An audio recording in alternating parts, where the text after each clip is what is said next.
Last time हम बातें कर रहे थे किसी सरफेस पे रखे हुए ब्लॉक को मिनिमम कितना फोर्स लगाना पड़ेगा उसको स्लाइड करवाने के लिए। इस तरह की कुछ बातें कर रहे थे, शायद हमने होमवर्क दिया था इस तरह का कुछ सवाल। एक ब्लॉक था जो एक फ्रिक्शन वाली सरफेस यानी एक रफ सरफेस पे रखा हुआ था। सरफेस और ब्लॉक के बीच का म्यू आपको म्यू दिया गया था और आपसे पूछा गया था कि मिनिमम फोर्स बताइए जिससे कि ये स्लाइडिंग स्टार्ट कर ले। नमस्कार, आप सभी का एक बार पुनः दक्षिणा ई क्लासरूम में बहुत बहुत स्वागत। मेरा नाम है सुरेंद्र कुमार और अब हम बातें कर रहे हैं न्यूटन लॉज ऑफ मोशन के बाद में फ्रिक्शन की बातें। एक नया फोर्स हमारी जिंदगी में आ गया है। हमने लेक्चर 1 में टाइप्स ऑफ फ्रिक्शन के बारे में एक बेसिक आइडिया हमने लिया।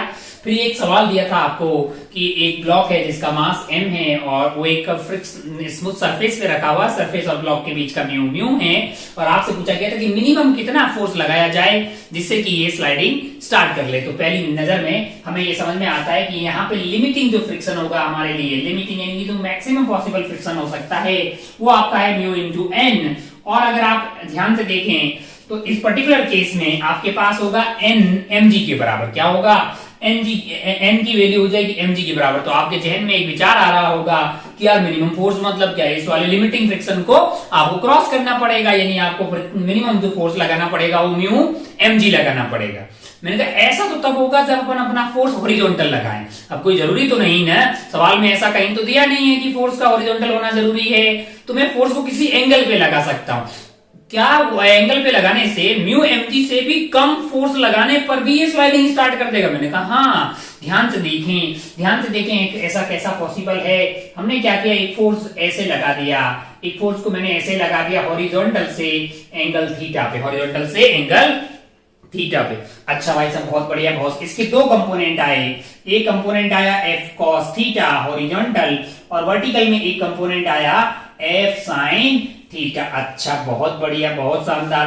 नीचे इसमें क्या लग रहा है? mg लग रहा है। ये सरफेस इस पे क्या लगा रही होगी? नॉर्मल लगा रही होगी। अब अगर आप ध्यान से देखें, नॉर्मल ऊपर की तरफ, f sin थीटा ऊपर की तरफ तो और mg नीचे की तरफ, तो नॉर्मल की वैल्यू क्या आ जाएगी? mg minus f sin theta. तो एक फायदे का सौदा यहाँ पे हुआ कि नॉर्मल की वैल्यू पिछली बार अगर आप ये फोर्स को एंगल पे नहीं लगाते, अगर ये फोर्स को एंगल पे नहीं लगाते तो mg के बराबर आता, लेकिन अब क्या हो रहा है? अब वो mg minus f sin theta आ रहा है, तो नॉर्मल की वैल्यू कम हो रही है। अगर नॉर्मल की वैल्यू कम हो रही है तो जो लिमिटिंग फ्रिक्शन था हमारे लिए म्यू इंटू एन, वहां पे म्यू में तो कोई परिवर्तन होने वाला नहीं है, लेकिन अगर नॉर्मल कम हुआ तो क्या लिमिटिंग फ्रिक्शन कम हो जाएगा? मैंने कहा हाँ। अच्छा, तो इस वाले केस में अब लिमिटिंग फ्रिक्शन क्या होगा? मैंने कहा वो हो जाएगा म्यू इंटू नॉर्मल यानी mg minus f sin theta. ये वाली वैल्यू अगर लेस देन इक्वल टू हो जाए f cos थीटा तब ये स्लाइड कर जाएगा। हमें पूछा है minimum value of f, minimum value of f, तब ये क्या होगा? तब यही वाली quantity mu mg minus mu f sin theta, इस वाली क्वांटिटी को f मिनिमम के लिए मैं क्या कर रहा हूं? इक्वेट कर दे रहा हूं, that is equal to f cos theta. अब आप ध्यान से देखिए, हमें जरूरत किसकी है? हमें जरूरत है f की। तो f की वैल्यू यहां से क्या आ जा रही है? अगर आप ध्यान से देखिए, f को उधर ले जाइए, म्यू f sin थीटा को उधर ले जाइए, फिर f को कॉमन ले लीजिए, तो ये वैल्यू आ रही है mu mg divided by 1 cos theta plus mu sin theta. मैंने कहा ये तो फंक्शन ऑफ थीटा आ गया यार। मैंने कहा हाँ। अच्छा, हमें क्या चाहिए? मैंने कहा हमें चाहिए f की मिनिमम वैल्यू। हमें क्या चाहिए? f की मिनिमम वैल्यू। f की मिनिमम वैल्यू तभी मिलेगी जब ये p बाई q के फॉर्मेट में आया है, q की वैल्यू को अपन मैक्सिमम प्राप्त कर ले। मैंने कहा ऊपर वाला आइटम तो वेरिएबल है नहीं, वो तो कांस्टेंट है, वो तो फंक्शन ऑफ थीटा है नहीं, पर नीचे जो डिनोमिनेटर में वैल्यू आ रही है वो फंक्शन ऑफ थीटा है। अगर मैं इसकी मैक्सिमम वैल्यू पता कर लूं तो मुझे क्या मिल जाएगा? f मिनिमम, जहां पे स्लाइडिंग स्टार्ट हो जाए, क्योंकि हमने जो f cos थीटा है उसको लिमिटिंग फ्रिक्शन के बराबर मान लिया है, तो जस्ट उसके बराबर हो जाएगा, ये चल जाएगा ना भाई साहब। अच्छा, बहुत बढ़िया। तो मुझे क्या चाहिए? मुझे इसकी मैक्सिमम वैल्यू चाहिए। इसकी मैक्सिमम वैल्यू देख के मेरे दिल में एक ट्रिग्नोमेट्री की बात आई। ट्रिग्नोमेट्री में हमने ऐसा बोला होगा f theta is equal to a cos theta plus b sin theta. इस तरह का आपने कभी देखा होगा, है ना, ट्रिग्नोमेट्री में। इसकी मिनिमम और मैक्सिमम वैल्यू वैसे तो याद होती है अपने को, under root of a square plus b square. Maximum value आएगी और मिनिमम वैल्यू आएगी minus of under root of a square plus b square. कोई बहुत टफ चीज नहीं है। आप ऐसा एक ट्रायंगल मान लीजिए, इसकी एक साइड a है, ये b है, माना कि ये वाला एंगल जो है अल्फा है, ये वाला हाइपोटेनियस हो जाएगा a square plus B square. अब क्या कीजिए, इस इक्वेशन को ऊपर और नीचे divide under root of A square plus B square से डिवाइड भी कर दीजिए और ए है ना, डिवाइड भी कर दीजिए और मल्टीप्लाई कर दीजिए। तो ये अंदर जाके बनेगा 1 अपॉन, ये वाला अंदर जाके बनेगा 1 upon under root of A square plus B square, 1 upon under root of A square plus B square, sorry a upon under root of A square plus B square. अगर आप चाहें तो इसको ऐसे लिख दे, a upon under root of A square plus B square cos theta plus b divided by under root of A square plus B square, और ये पूरी क्वांटिटी मल्टीप्लाइड है under root of A square plus B square से, है ना। Under root of A square plus B square से divide और multiply किया, कोई गलत बात नहीं है। अब आप ध्यान से देखें तो a divided by under root of A square plus B square क्या बन गया है, वो हमारे लिए बन गया है साइन अल्फा। क्या बन गया है, साइन अल्फा। अरे भाई opposite side divided by hypotenuse है तो साइन अल्फा बन गया, sine alpha cos theta, B divided by under root of A square plus B square बन गया है आपके लिए कोस अल्फा साइन थीटा। अगर आप ध्यान से देखें तो ये क्या लिखा हुआ है, साइन ए कोस बी प्लस कोस ए साइन बी, तो साइन ए प्लस बी बन गया भाई साहब। अगर आप ध्यान से देखें तो क्या मैं इस आइटम को पूरे को under root of A square plus B square sine A plus B यानी अल्फा प्लस थीटा ले सकता, कुछ भी रहता आएगा साइन में। मैं पक्का जानता हूं कि इसकी वैल्यू -1 से लेके 1 के बीच में रहती है। मैं इस बात से वाकिफ हूं कि साइन की मिनिमम वैल्यू क्या होती है, -1, और मैक्सिमम क्या होती है, +1। अगर मैक्सिमम +1 होती है तो ये आइटम से मल्टीप्लाई करोगे तो ये इसकी जो मैक्सिमम पॉसिबल वैल्यू आएगी, यानी आप कोई भी function a cos theta plus b sin theta हो, a cos theta plus b sin theta, a cos theta plus b sin theta की जो वैल्यू है, जो मैक्सिमम हो सकती है, वो है under root of a square plus b square, और जो मिनिमम हो सकती है that is minus of under root of a square. यहाँ पे इक्वलिटी लगी, यहाँ पे इक्वलिटी लगा। तो हमें क्या चाहिए, मैंने कहा हमारा a cos theta plus b sin theta ही तो है यार, और हमें इसकी क्या चाहिए, मैक्सिमम वैल्यू चाहिए। क्या आएगी, under root of a square plus b square. अगर मुझे f मिनिमम चाहिए, अगर मुझे f मिनिमम चाहिए तो मैं क्या कर दूंगा, mu M G divided by ये वाले आइटम की मैक्सिमम वैल्यू, और ये वाले आइटम की मैक्सिमम वैल्यू क्या होगी, under root of A square plus B square, और यहाँ पे ए कौन है, वो 1 है, 1 प्लस म्यू स्क्वायर। ध्यान रखें कि भाई साहब मिनिमम फोर्स जो है वो म्यू एम जी नहीं आ रहा है, क्या आ रहा है, mu M G divided by 1 plus mu square, mu M G divided by 1 plus mu square. अच्छा भाई साहब, बहुत बढ़िया, बहुत ही शानदार हो। आगे बढ़ते हैं और आज का खेला जो है शुरू करते हैं। कुछ और सवाल अपन देखते हैं ऐसे ही, चलिए चलिए और सवाल लिखते हैं। मान लीजिए कि अपने पास एक ब्लॉक है, मान लीजिए कि ये वाला ब्लॉक जो है अपने पास है, मान लो कि 4 kg का, कितने kg का, 4 kg का। अच्छा 4 kg कर दीजिए, और यहाँ पे फोर्स लगा देते हैं कितने न्यूटन, 50 न्यूटन। कितना, 50 न्यूटन, और ये अपना एंगल कर लेते हैं 37 डिग्री, 37 डिग्री है ना। और यहाँ का म्यू कर लेते हैं, मान लो कि म्यू स्टैटिक इज बेसिकली 0.3 और म्यू काइनेटिक कर लेते हैं 0.2। आइए खेला खेलते हैं। आपसे पूछा कि इसकी एक्सेलरेशन बताइए, फ्रिक्शन बताइए, सब कुछ बताइए। तो आओ साहब 37 डिग्री पे 50 लग रहा है, हम इसके कंपोनेंट कर देते हैं। ये वाला कंपोनेंट आ जाएगा 50 इंटू कोस 37 डिग्री, कोस 37 डिग्री, कोस 37 डिग्री, कोस 37 डिग्री हो गया आपका 4/5, यानी कि आपको मिल गया ये 40 न्यूटन, ये 40 हो जाएगा, और ये वाला क्या हो जाएगा, 30 न्यूटन। अच्छा नीचे इस पे क्या लग रहा होगा, नीचे लग रहा होगा 40, ऊपर इस पे क्या लग रहा होगा, नॉर्मल, और यहाँ पे नॉर्मल की वैल्यू क्या हो जाएगी आपके लिए, नॉर्मल की वैल्यू हो जाएगी 40 प्लस 30, यानी आप ध्यान से देखें तो हो गया है 70 न्यूटन। क्या हो गया है, 70 न्यूटन। अच्छा तो क्या मैक्सिमम पॉसिबल जो फ्रिक्शन लग सकता है वो लिमिटिंग फ्रिक्शन आपके लिए हो जाएगा 70 इंटू 3/10, यानी 7 या 21 न्यूटन। और अगर ये चल गया तो लगेगा काइनेटिक फ्रिक्शन, जो कि हो जाएगा 70 इंटू 2/10, यानी कि 14 न्यूटन। ओहो, चलेगा नहीं चलेगा, ये कौन डिसाइड करेगा, मैंने कहा ये तो 40 डिसाइड करेगा, और जो मैक्सिमम पॉसिबल फ्रिक्शन है वो डिसाइड करेगा।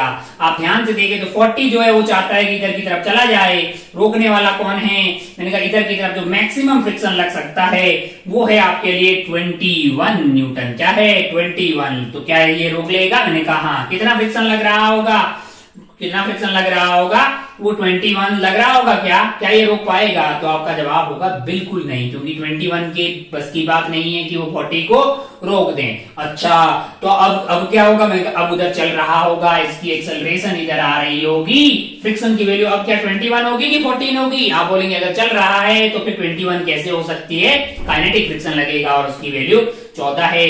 तो आपको एक्सेलरेशन मिल जाएगी, 40 माइनस 14 डिवाइडेड बाई 4 kg, इतना मीटर पर सेकेंड स्क्वायर। अच्छा, बहुत बढ़िया भाई साहब, बहुत ही शानदार। अब अगर आप ध्यान से देखें तो आपने बोला कि ऐसे जैसे ही इस ब्लॉक पे मैंने ऐसे फोर्स लगाया है, उससे क्या हुआ है? एक कंपोनेंट इसका ऊपर आया, एक कंपोनेंट इसका हॉरिजॉन्टल हुआ है और एक वर्टिकल हुआ है। जो वर्टिकल वाला कंपोनेंट है वो 4 kg को ऊपर से प्रेस कर रहा है, जिससे इस दोनों सरफेस के बीच का नॉर्मल बढ़ जा रहा है, जिससे कि इन दोनों सरफेस के बीच का नॉर्मल बढ़ जा रहा है। उससे आपके पास लिमिटिंग फ्रिक्शन की वैल्यू जो है बढ़ती हुई दिखाई दे रही है।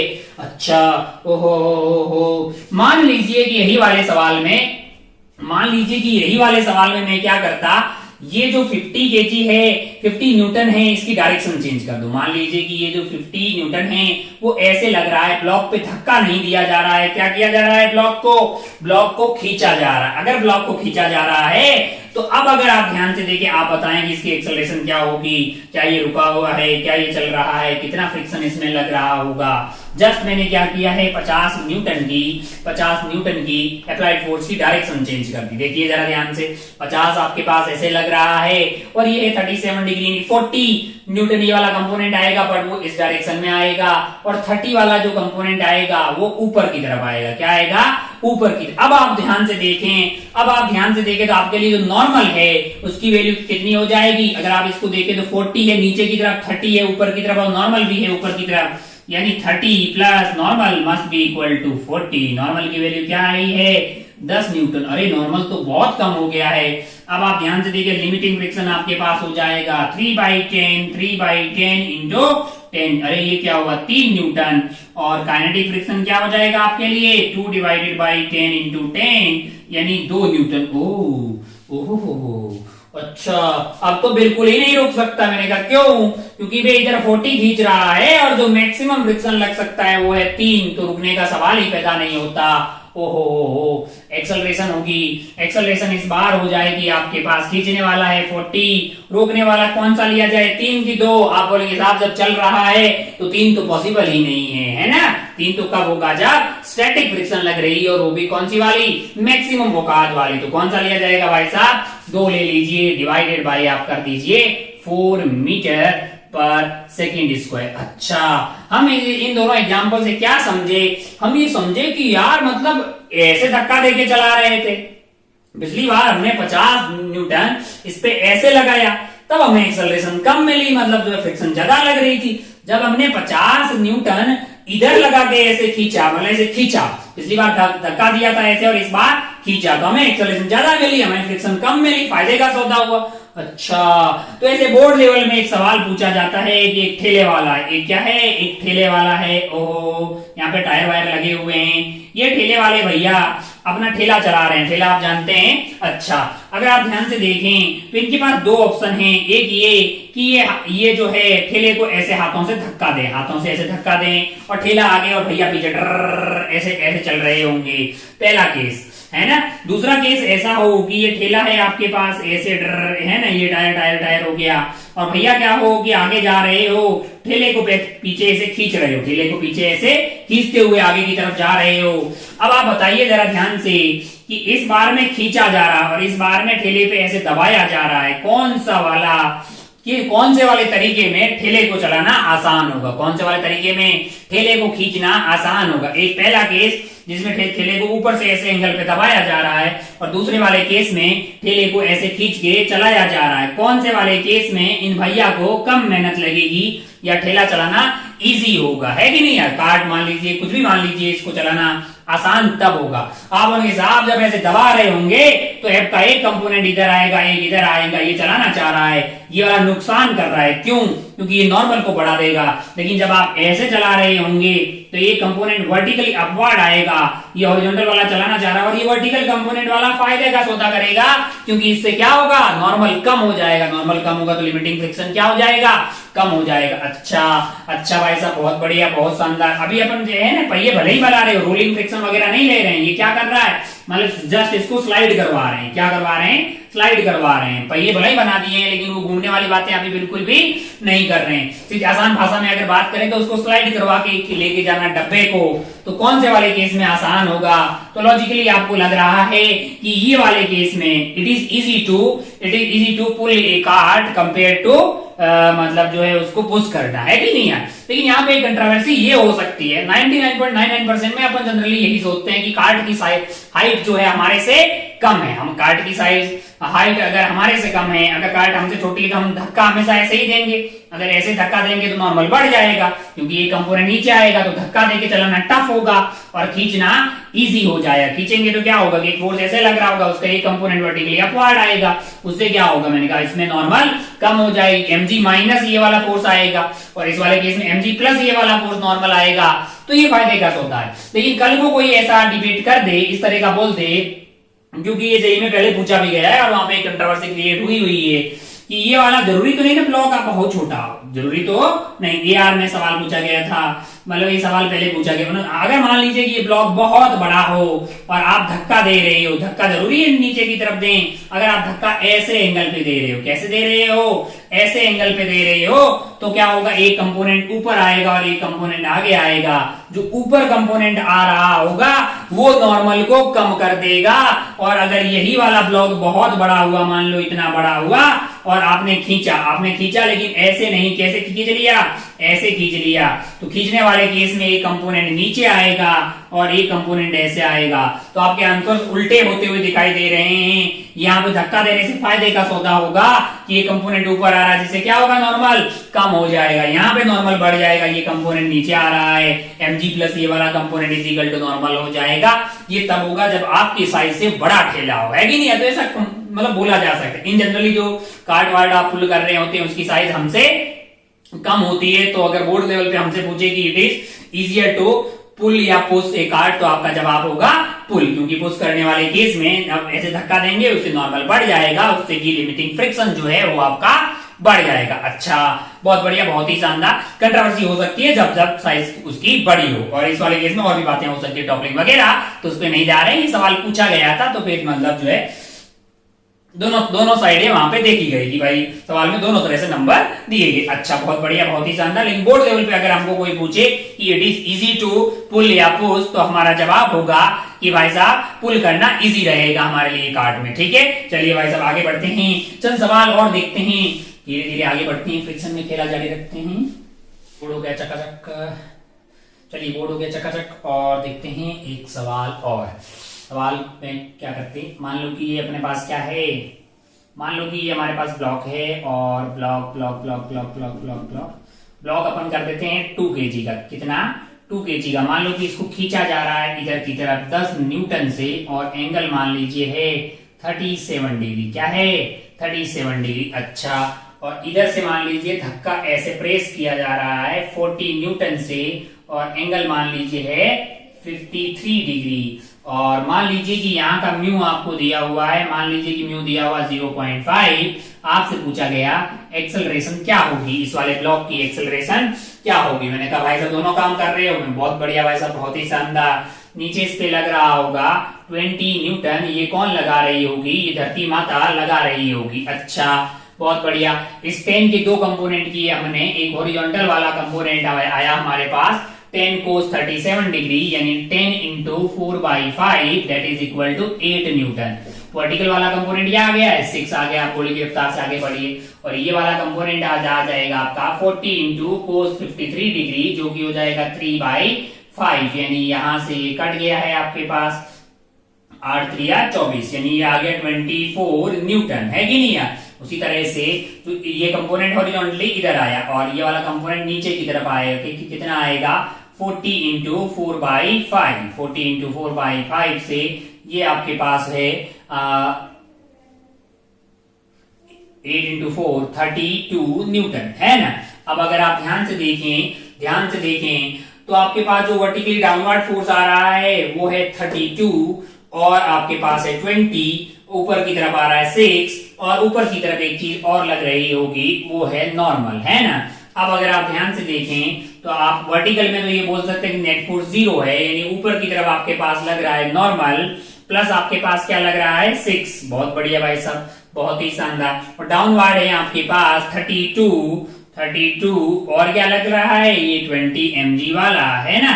तो अगर आप ध्यान से देखें तो नॉर्मल की वैल्यू आपके पास यहां से आ जाएगी, नॉर्मल की वैल्यू 32 और ये 20 हो गया 52 माइनस 6 जो कि आ गया 46 न्यूटन। अच्छा, बहुत बढ़िया भाई साहब, बहुत ही शानदार। अब अगर नॉर्मल ये आ गया है तो क्या मैं लिमिटिंग फ्रिक्शन पता कर सकता हूं? मैंने कहा लिमिटिंग फ्रिक्शन मेरे लिए हो जाएगा म्यू इंटू नॉर्मल, और ये वैल्यू है 1/2 इंटू 46 यानी 23 न्यूटन। क्या आ जाएगा? 23 न्यूटन मेरे लिए लिमिटिंग फ्रिक्शन आ जाएगा। अच्छा, अब मैंने देखा कि इधर की तरफ जो धक्का लग रहा है वो है 24। वो क्या है? 24 इधर से आ रहा है, 8 ये आ रहा है, तो खींचने वाला जो टोटल फोर्स इधर की तरफ लग रहा है वो है 24 प्लस 8 जो कि आ रहा है 32। और रोकने वाला फोर्स जो है मैक्सिमम हो सकता है 23। मैक्सिमम क्या हो सकता है? 23। तो ये वाले ब्लॉक को इधर की तरफ खींचा जा रहा है 24 प्लस 8 यानी कि 32 न्यूटन से, और यहां रोकने वाले की मैक्सिमम औकात क्या है? 23। तो ये चल जाएगा भाई साहब, इसमें कोई दोहराए वाली बात नहीं है। अच्छा, बहुत बढ़िया। आप लोगों के साथ जो चल रहा होगा तो कौन सा वाला फ्रिक्शन लगेगा? मैंने कहा म्यू आपको एक ही दिया हुआ है, कहीं आप उसको म्यू स्टैटिक भी मानना पड़ेगा और उसी को म्यू काइनेटिक मानना पड़ेगा, तो यही आपका काइनेटिक फ्रिक्शन भी आ जाएगा। तो एक्सेलरेशन इस वाले केस में आपके पास हो जाएगी 32 माइनस 23 डिवाइडेड बाई 2 मीटर पर सेकेंड स्क्वायर। बहुत बढ़िया, बहुत ही खूबसूरत। हो। अच्छा, बहुत बढ़िया। एक आध और सवाल करते हैं ऐसा, और फिर कुछ अलग टाइप की बातें करते हैं। मान लीजिए कि कुछ ऐसा करते हैं। मान लीजिए कि हमारे यहाँ पे एक ब्लॉक रखा हुआ है। क्या रखा हुआ है? एक ब्लॉक रखा हुआ है जिसका मास मान लीजिए है कितना? 5 kg। क्या है? 5 kg। अच्छा, इधर से मान लीजिए मैंने इस पे फोर्स लगाया 40 न्यूटन। क्या लगाया? 40 न्यूटन। और इधर से अंदर की तरफ फोर्स लगा दिया, मान लो कि मैंने अंदर की तरफ फोर्स लगा दिया 30 न्यूटन। और मान लीजिए कि यहाँ का म्यू आपको दिया हुआ है, 0.5। क्या दिया हुआ है? 0.5। आपसे बोले कि इस वाले ब्लॉक की एक्सेलरेशन क्या होगी और कितना फ्रिक्शन लग रहा होगा। अब आप सवाल समझ गए कि 40 न्यूटन आपके लिए ऐसे लग रहा है और 30 न्यूटन जो है ये क्रॉस का मतलब अंदर की तरफ एक बार है ना, अंदर की तरफ जाने वाले वेक्टर क्वांटिटी को मैं क्रॉस से रिप्रेजेंट करता हूं और बाहर की तरफ आने वाले को डॉट से। खैर अपन आगे बढ़ेंगे, ये चीजें हमारे लिए 12th में बहुत ही मतलब जो है यूजर फ्रेंडली हो जाएगी, रोज का ही काम होगा। अभी उतनी जरूरत नहीं है। कोई क्वांटिटी अंदर की तरफ है, वेक्टर क्वांटिटी अंदर बोर्ड के अंदर की तरफ। बोर्ड हमारे पास 2D है, कई बार हमें 3D में चीजें रिप्रेजेंट करनी होती है। तो क्रॉस का मतलब वेक्टर क्वांटिटी टुवर्ड इनवर्ड है, टू द बोर्ड है, और डॉट का मतलब बाहर की तरफ आ रही। अच्छा, बहुत बढ़िया। हमारे पास जो है यहाँ पे क्रॉस लगा हुआ 30 न्यूटन, यानी ये वाला जो ब्लॉक है हमारे पास उसके ऊपर 40 इधर से लग रहा है और 30 बोर्ड के अंदर की तरफ यानी ऐसे लग रहा है। अच्छा, अब अगर आप ध्यान से देखें तो नीचे इस पे क्या लग रहा है, तो आप बोलेंगे 50 न्यूटन। क्या लग रहा है? 50 न्यूटन। तो नॉर्मल तो आपके पास 50 ही हो गई भाई साहब, है ना, mg के बराबर हो गई 50 न्यूटन। अच्छा, बहुत बढ़िया। जो लिमिटिंग फ्रिक्शन यहाँ पे हो सकता है वो लिमिटिंग फ्रिक्शन आपके लिए क्या हो जाएगा? 1/2 यानी 0.5 इंटू 50 यानी क्या हो गया है? 25 न्यूटन। क्या हो गया है? 25 न्यूटन। अच्छा, बहुत बढ़िया, बहुत ही शानदार। तो मैक्सिमम फ्रिक्शन 25 लग सकता है, और आपके पास जो फोर्सेस लग रहे हैं 40 यहाँ से 20 यहाँ से, हमको तो लगता है इन दोनों का रिजल्टेंट कुछ ऐसा आएगा। इन दोनों का रिजल्टेंट एक ऐसे लग रहा है, एक ऐसे लग रहा है, इधर की तरफ आएगा। 40 आपके पास ऐसे लग रहा है और 30 आप ऐसे लगा रहे हो, 40 30। तो इन दोनों का रिजल्टेंट ऐसे कुछ आएगा, ऐसे, और उसकी वैल्यू क्या होगी? 50 न्यूटन, है ना। अंडर रूट ऑफ 30 का स्क्वायर प्लस 40 का स्क्वायर आ गया 50। अच्छा, इसका मतलब ये उधर की तरफ जाने की कोशिश करेगा, फ्रिक्शन उसका अपोज करेगा, उसकी जस्ट अपोजिट डायरेक्शन में इधर की तरफ लगेगा। 50 उधर की तरफ तो ये इधर की तरफ लगेगा, लेकिन फ्रिक्शन की मैक्सिमम औकात क्या है? 25 है, तो वो इसको रोक पाने वाला नहीं है। तो एक्सेलरेशन क्या आ जाएगी आपके लिए?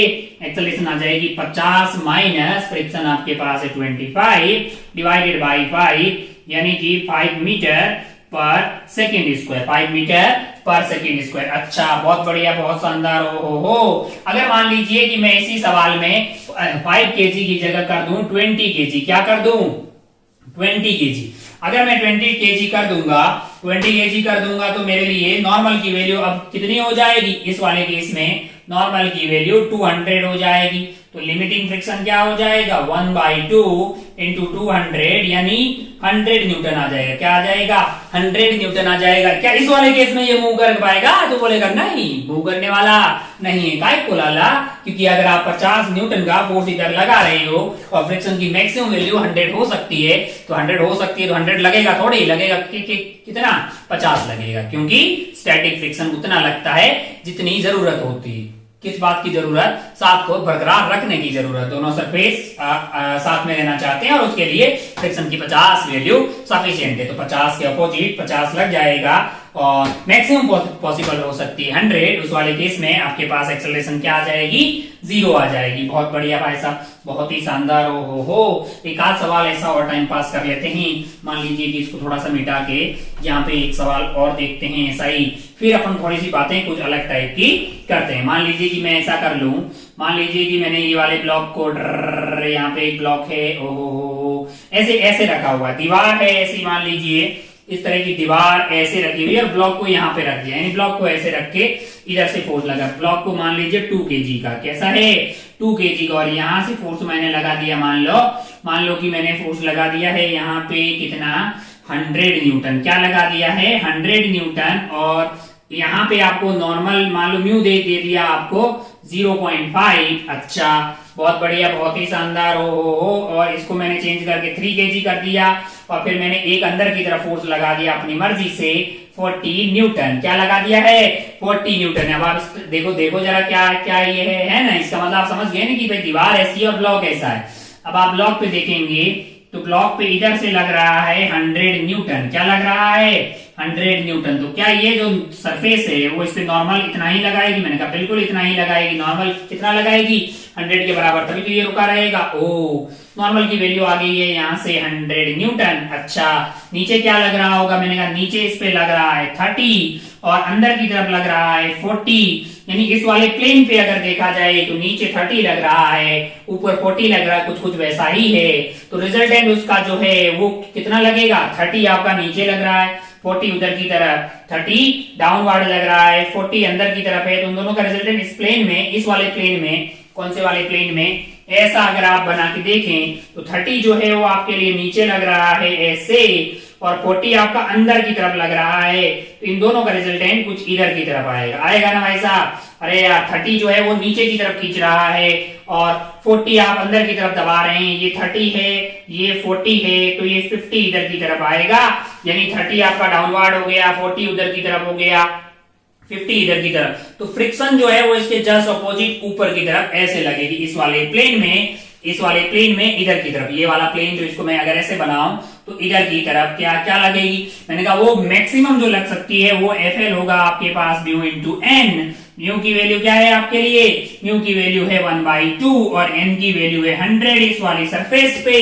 तो आपके लिए इसकी वैल्यू तो 50 आ गई, मैंने कहा, और इन दोनों का रिजल्टेंट भी 50 आ रहा है। तो इसके जस्ट अपोजिट में क्या लग गया 50 न्यूटन लग गया। तो इसकी एक्सेलरेशन क्या हो जाएगी इस वाले केस में 0 हो जाएगी, है ना, एक्सेलरेशन 0 हो जाएगी, क्योंकि इन 30 और 40 का, 30 एंड 40 का रिजल्टेंट आपके पास 50 आ रहा है। उसकी जस्ट अपोजिट डायरेक्शन में ये सारी बातें कौन से प्लेन में हो रही है, इस वाले प्लेन में हो रही है। ब्लॉक कैसे रखा हुआ है, ब्लॉक ऐसे रखा हुआ है ब्लॉक, और उसको धक्का कौन दे रहा है, धक्का यहां से दिया जा रहा है 100 न्यूटन का। ये 100 न्यूटन का हो रहा होगा, तो यहाँ पे इस पे लग रहा होगा ये वाला 100, नीचे इस पे क्या लग रहा होगा 30, है ना। अच्छा, तो ये 30 हो गया नीचे वाला, ये 40 हो गया जो अंदर की तरफ लग रहा है, इस पे एक अंदर की तरफ फोर्स लगाया जा रहा है यहाँ से वो 40। तो इन दोनों का रिजल्टेंट कुछ ऐसा आएगा इस वाले प्लेन में, क्या तो इसका एक्सेलरेशन आ गया 0। तो अब आगे बढ़ते हैं और थोड़ी सी बातें करते हैं कॉन्टेक्ट फोर्स की। किसकी बातें करते हैं, कॉन्टेक्ट फोर्स की। अच्छा, बहुत बढ़िया भाई साहब। बेसिकली ये जो कॉन्टेक्ट फोर्स है उसी के 2 कंपोनेंट है, normal and friction.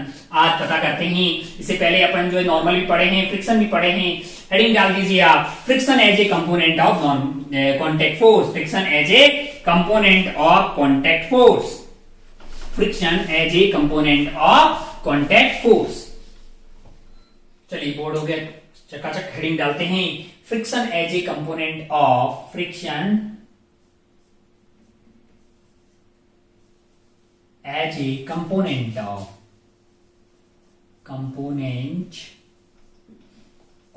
Contact force,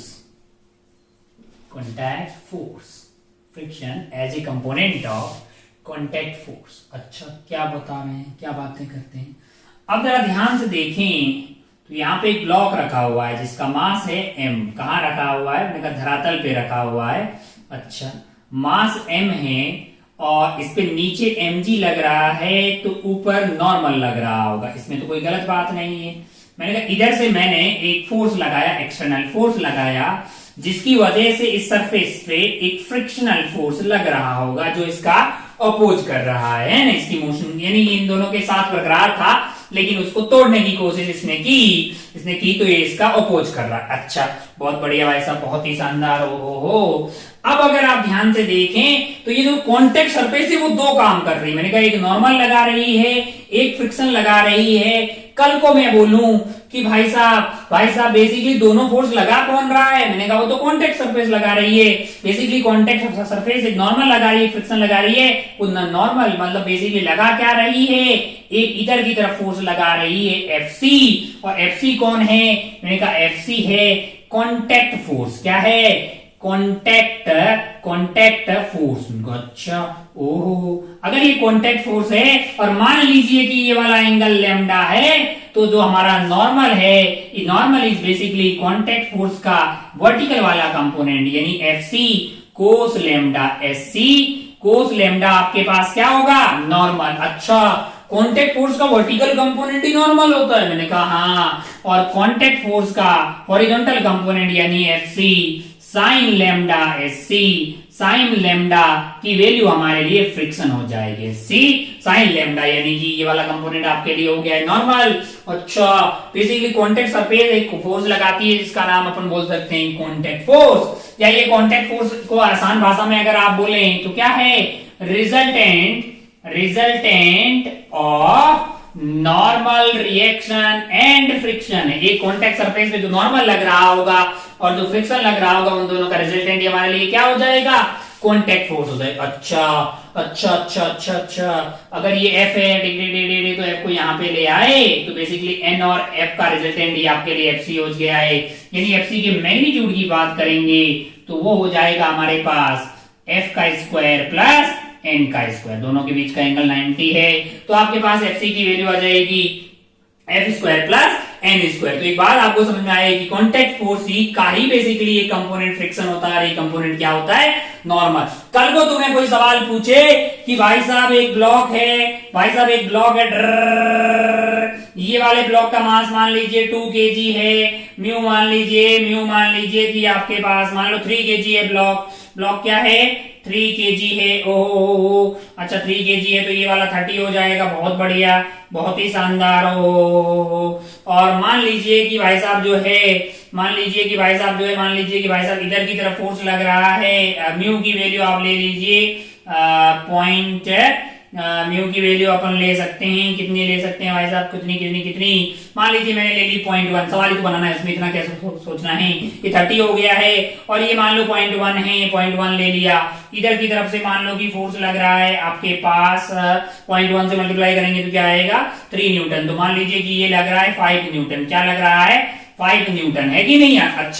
अच्छा भाई, म्यू की वैल्यू है 0.1, तो फ्रिक्शन लिमिटिंग फ्रिक्शन क्या हो जाएगा, यहाँ पे लिमिटिंग फ्रिक्शन हो जाएगा 0.1 into 30, यानी क्या आ गया है आपके लिए 3 न्यूटन। कल को कोई बोले कि what is the force applied by this contact surface, what is the force applied on 3 kg by this contact surface, क्या आप नॉर्मल बताएंगे, क्या आप फ्रिक्शन बताएंगे। अच्छा एक बात बताइए, इस पर्टिकुलर केस में फ्रिक्शन आपके पास 3 लग रहा है, नॉर्मल आपके पास क्या लग रहा होगा, 30 न्यूटन लग रहा है कि नहीं यार। आप कल को बोले what is the force applied on 3 kg due to this contact surface, तो क्या वो आपको फ्रिक्शन बोल रहा है, क्या वो नॉर्मल बोल रहा है, या वो क्या दोनों का रिजल्टेंट बोल रहा है। मैंने कहा हाँ, सिर्फ इतना पूछा जाए कि what is the force applied by this contact surface on 3 kg, इसका मतलब वो नॉर्मल और फ्रिक्शन दोनों का रिजल्टेंट पूछ रहा है। यहाँ पे आपका सवाल आंसर 30 ना 30 होना चाहिए ना 3 होना चाहिए, आपका जवाब होना चाहिए कॉन्टेक्ट फोर्स दैट इज 3 का स्क्वायर प्लस नॉर्मल आपके पास 30 है, 30 का स्क्वायर। अच्छा, सवालों में ऐसा कहीं ध्यान से देखें, कहीं नॉर्मल फ्रिक्शन की बजाय ये पूछा हो कि what is the net force applied by, what is the force applied on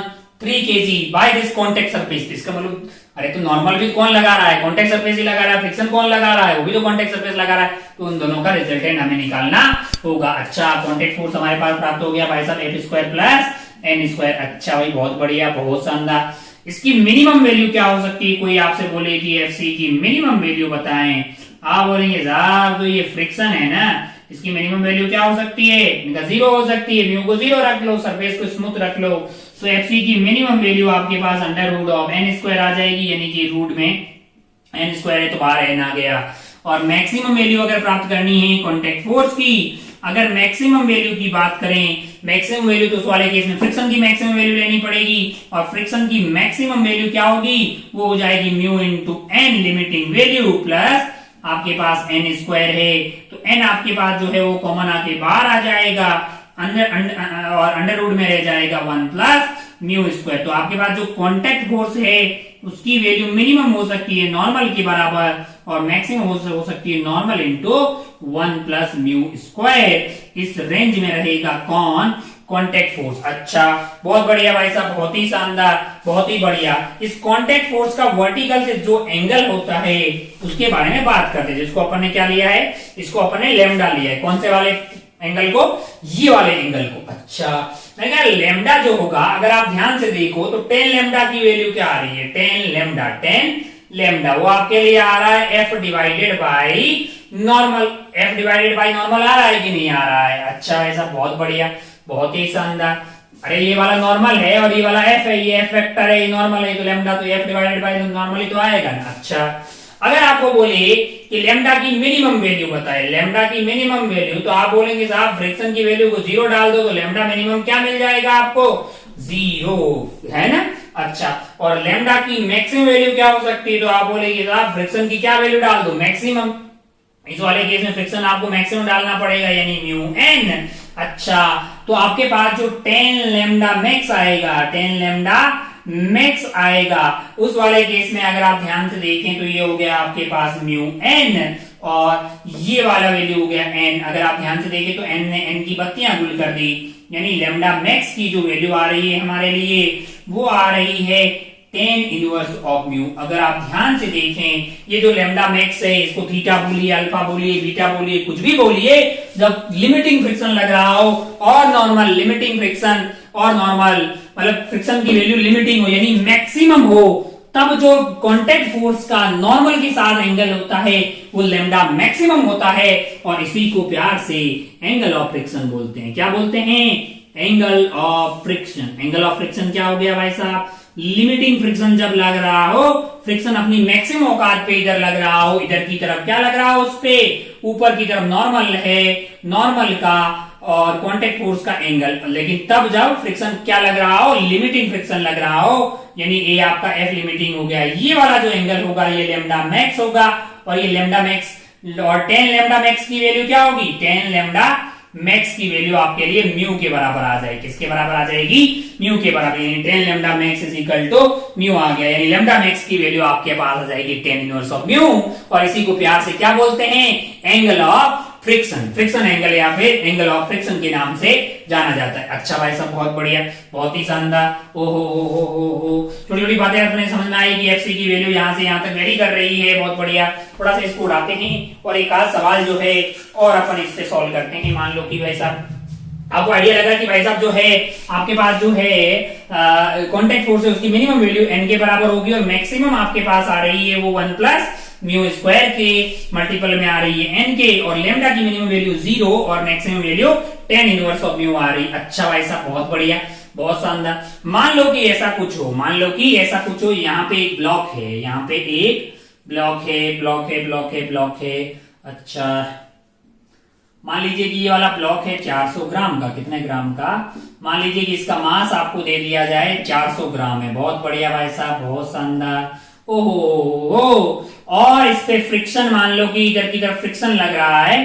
friction आपके पास इस सवाल में दिया है कि फ्रिक्शन लग रहा है 3 न्यूटन का। क्या लग रहा है? 3 न्यूटन का।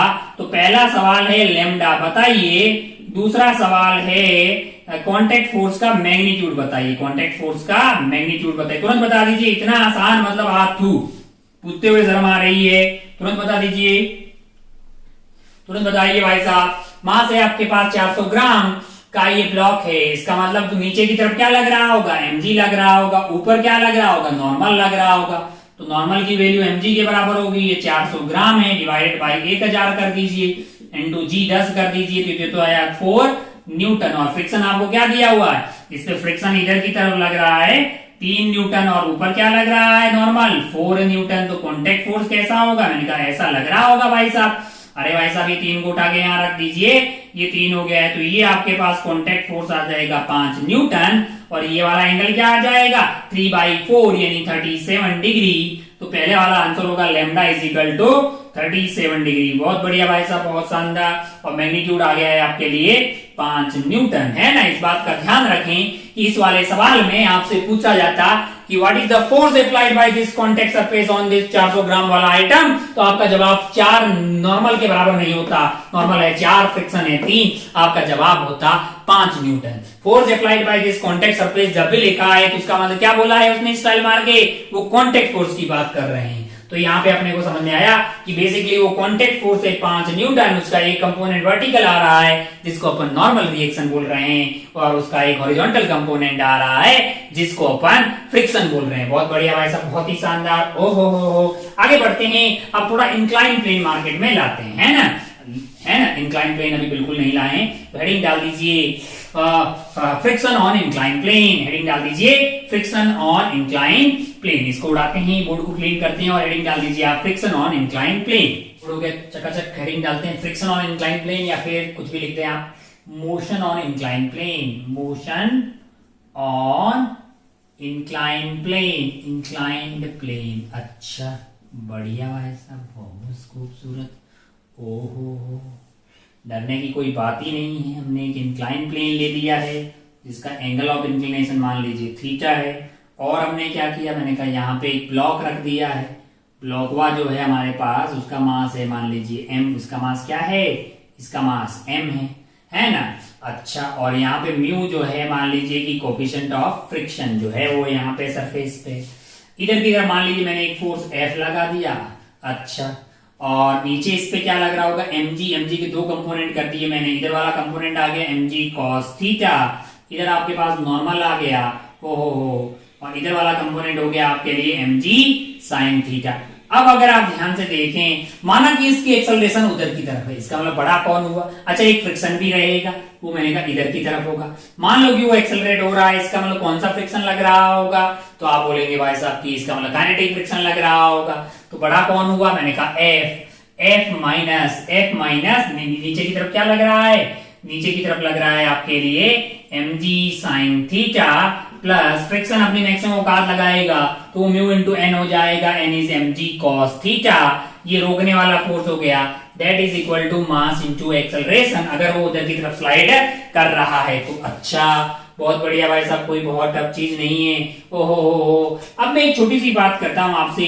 कुछ ऐसे बात करते हैं, मान लीजिए कि ये इंक्लाइन प्लेन पे ये ब्लॉक रखा हुआ, मान लीजिए कि ये इंक्लाइन प्लेन है, एंगल थीटा है, मास m है, यहाँ पे अपन फोर्स लगा रहे हैं, ये म्यू है। आपसे पूछा जाए कि find the range of force है, find the range of force F, find the range of force F, find the range of force, find the range of force F, find the range of force F, so that block is at rest, so that block is at rest।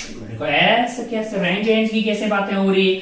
अगर आप ध्यान से देखें, इस incline plane पे यहाँ पे एक ब्लॉक रखा हुआ है और उसको उधर की तरफ अपन खींच रहे हैं, तो अगर आप ध्यान से देखें तो नीचे इसकी तरफ, इधर की तरफ लग रहा होगा mg sin थीटा। क्या लग रहा है? mg sin theta. इधर क्या लग रहा होगा? इनका नॉर्मल ये हो गया mg cos थीटा, और ऊपर की तरफ यहाँ पे नॉर्मल लग रहा होगा। अब फ्रिक्शन जो है वो जरूरत के हिसाब से होगा भाई साहब, जरूरत के हिसाब से। फ्रिक्शन का टारगेट क्या है? ऊपर लगना नीचे लगना ऐसा कुछ नहीं है। फ्रिक्शन का टारगेट है कि इस तरह से लगेंगे भाई साहब, और ये रेस्ट में है तो इस तरह से लगेंगे कि नेट फोर्स जो है वो हमारा साथ बरकरार रखे, यानी कि जो है कॉन्टेक्ट सरफेस के बीच में कोई भी स्लिपिंग स्टार्ट नहीं होनी चाहिए। इनका अच्छा, बहुत बढ़िया। अब अगर आप ध्यान से देखें, mg sin थीटा इसको नीचे खींचने की कोशिश कर रहा है, नीचे खींचने की कोशिश कर रहा है, और अगर mg sin थीटा नीचे खींचने की कोशिश कर रहा है और ये f बहुत कम है, बहुत कम, बहुत कम। अच्छा, तो अगर आप ध्यान से देखें तो ये वाले ब्लॉक पे नीचे की तरफ लग रहा है mg sin थीटा। क्या लग रहा है? mg sin theta. और अगर मान लो इसकी नीचे आने की टेंडेंसी है तो उसका अपोज कौन करेगा? मैंने कहा उसका अपोज करेगा फ्रिक्शन। उसका अपोज कौन करेगा? फ्रिक्शन अपोज करेगा। मैंने कहा मैक्सिमम जो अपोज कर सकता है वो फ्रिक्शन हो सकता है म्यू mg cos थीटा। वो क्या होगा? Mu mg cos theta.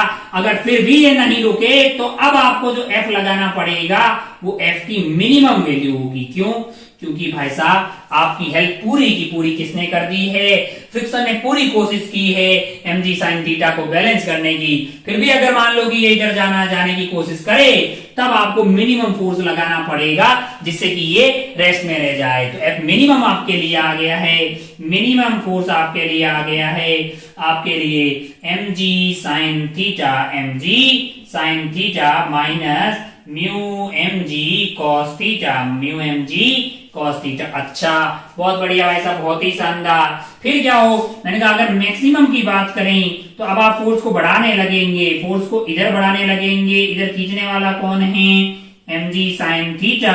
ओहो, फोर्स आपने बढ़ाने की कोशिश की तो म्यू एम जो फ्रिक्शन को पता लगा कि अरे अरे अरे इधर खींचा ज्यादा जा रहा है, इधर खींचा ज्यादा जा रहा है। जैसे आप mg sin थीटा से f की वैल्यू को ज्यादा कर देंगे तब सरफेस को पता लगे अब तो ये वाला ब्लॉक भाई साहब इधर की तरफ कट लेंगे। तो इन्होंने कहा f की हेल्प नहीं करनी है, f की हेल्प नहीं करनी है, अपने को सरफेस को रोकना है, इधर की तरफ लगने लग जाएगा। और वो जैसे जैसे ये बढ़ रहा है इसका अपोज करता रहेगा, अपनी वैल्यू बढ़ाता रहेगा, सारा कार्यक्रम रुका हुआ। ये मैक्सिमम जो इसका अपोज कर सकता है वो है mu mg cos theta, mu into normal.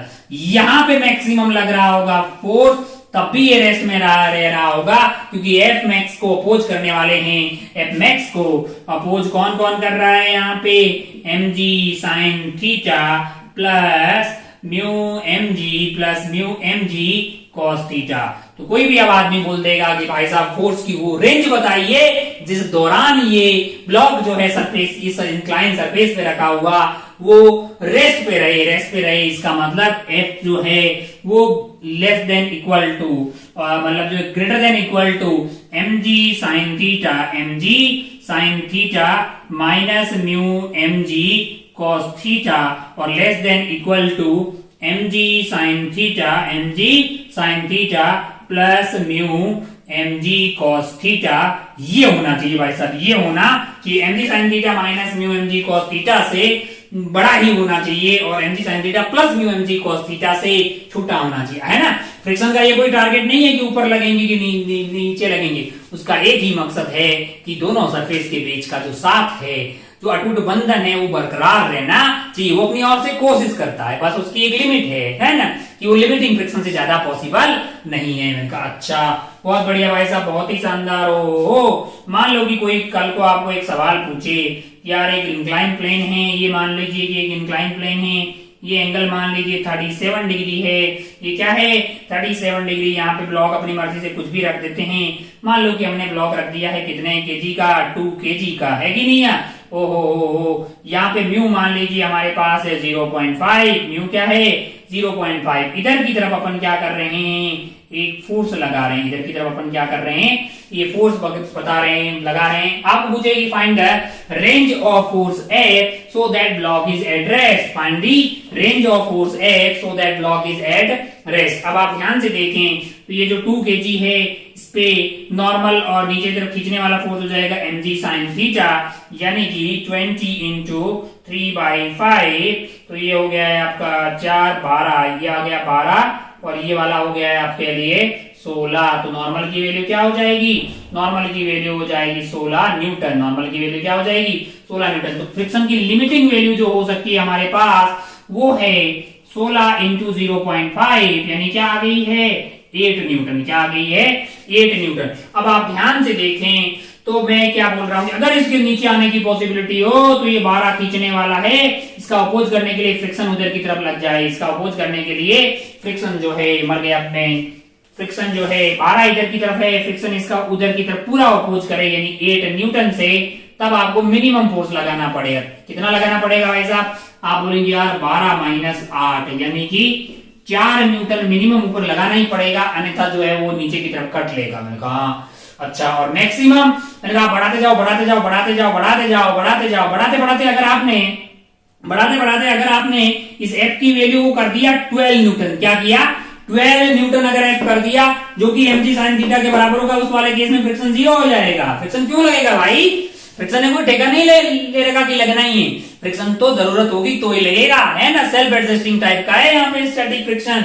अच्छा, अगर आपने एफ को 12 न्यूटन रखा तो फ्रिक्शन जो उधर लग रहा था पहले 8 लग रहा होगा, फिर 7.9, फिर ऐसे करते करते जैसे जैसे आप एफ बढ़ा रहे हो, आपने एफ को बढ़ाते बढ़ाते 4 से 12 कर दिया, फ्रिक्शन 0 पे आ गया। आपने 13 किया, आपने जैसे ही 13 किया, अब आप ध्यान से देखिए, जैसे ही आपने 13 किया, ये वाले ब्लॉक पे देखिए, इधर की तरफ आपने, यहाँ पे ये खराब खत्म हो गया है, चलिए ये वाला ब्लॉक है, ये वाले ब्लॉक पे इधर की तरफ आपने 13 किया, मैंने कहा ये तो 12 ही लग सकता है। ये क्या लग सकता है?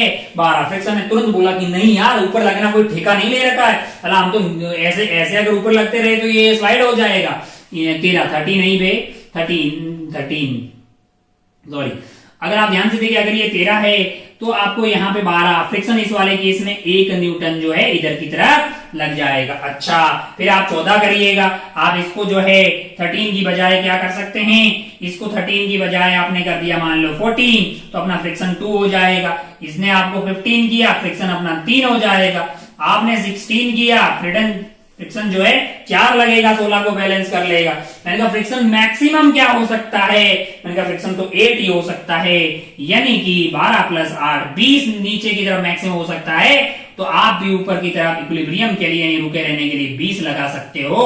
उससे ज्यादा अगर आपने 21 लगाया तो फिर ये कट लेगा। अच्छा, तो रेंज आपके पास क्या हो गई है? मिनिमम आपके पास 4 हो सकता है, मैक्सिमम आपके पास एफ की वैल्यू इस पर्टिकुलर केस में 20 से लेके 4 से लेके 20 के बीच में होगा, है ना? जब आपने 4 लगा रहे होंगे तो फ्रिक्शन की मैक्सिमम वैल्यू जो है वो ऊपर की तरफ लग रही होगी, 8 और 4 12 इसको खोज कर रहे होंगे।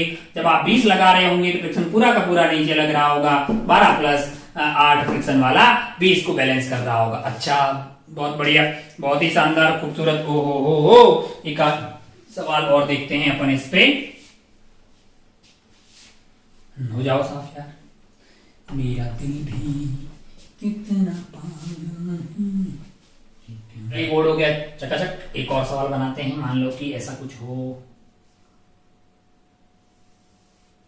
हमारे पास ये इंक्लाइन प्लेन है और ये एंगल मान लीजिए कितना है 53 डिग्री। ये एंगल क्या है 53 डिग्री, और यहाँ पे रखा है अपन ने एक ब्लॉक।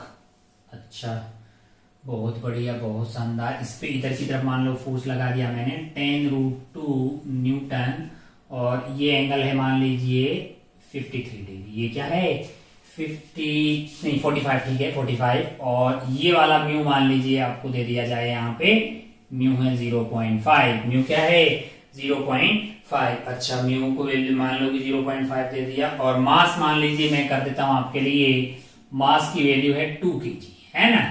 आपको नॉर्मल बताना है, फ्रिक्शन बताना है, और आपको एक्सेलरेशन ऑफ ब्लॉक बताना है। इतना ही पूछा जा सकता है। तुरंत बताइए, आइए देखते हैं जरा। तुरंत आपको क्या पूछा जा सकता है? नॉर्मल बताइए, एक्सेलरेशन बताइए, फ्रिक्शन बताइए, तीनों आइटम पूछा जा सकता है। तुरंत ये सब बताइए। चलिए भाई साहब, तो अगर आप ध्यान से देखें 10√2 के 2 कंपोनेंट हो जाएंगे, एक इधर आ जाएगा 10 और ऊपर आपके पास क्या आ जाएगा 10, तो इसका तो खेला ही खत्म हो गया है। अच्छा, नीचे इस पे लग रहा होगा 20, इधर वाला कंपोनेंट आ जाएगा 20 sin 53 डिग्री, जो कि 4/5 हो जाएगा, यानी ये वाला जो है वो आपके पास 16 आ जाएगा, ये 16 आ जाएगा, और ये वाला 3/5 यानी कि ये 12 आ जाएगा, ये वाला 12 आ जाएगा। तो ये वाला आपके लिए नॉर्मल ऊपर की तरफ ऐसा नॉर्मल आ जाएगा। अब आप ध्यान से देखें तो ऊपर आपके पास लग रहा है इस डायरेक्शन में normal plus 10 is equal to 12। यहां से नॉर्मल की वैल्यू क्या आ गई, 2 न्यूटन। नॉर्मल की वैल्यू क्या आ गई है, 2 न्यूटन। अच्छा, तो लिमिटिंग फ्रिक्शन क्या लग सकती है, वो आपके लिए है 2 इंटू 0.5 यानी 1/2 यानी 1 न्यूटन जो है लिमिटिंग फ्रिक्शन यहाँ पे लग सकता है। अच्छा, बहुत बढ़िया भाई साहब। मैक्सिमम फ्रिक्शन लग सकता है, इधर है 16 न्यूटन खींचने वाला, इधर रोकने वाला है 10, तो फ्रिक्शन किधर सपोर्ट करेगा, ऊपर की तरफ करेगा। कितना करेगा, मैंने कहा मैक्सिमम जो कर सकता है उतना करेगा, है ना। अच्छा, बहुत बढ़िया भाई साहब, बहुत ही शानदार। कितना मैक्सिमम कर पाएगा, तो आप बोलेंगे साहब 10 ऊपर की तरफ है, एक फ्रिक्शन वाला 11 हो गया है, रोकने वाला और चलाने वाला कितना है, 16 न्यूटन। तो एक्सेलरेशन क्या हो जाएगी, इधर की तरफ होगी एक्सेलरेशन जो कि 16 माइनस 10 प्लस 1। 10 कौन सा वाला है, ये वाला कंपोनेंट, और 1 कौन सा वाला है, फ्रिक्शन वाला है। बहुत बढ़िया भाई साहब, बहुत ही शानदार। डिवाइडेड बाई इसका मास 2 kg यानी कि 16 माइनस 11/2 यानी कि आपके पास आ गया है 5/2 मीटर पर सेकेंड स्क्वायर। तो ऐसे खूब सारी बातें अपन कर सकते हैं, बहुत ही शानदार, बहुत ही खूबसूरत। टाइम हमें देखना चाहिए कि कितना हो गया है।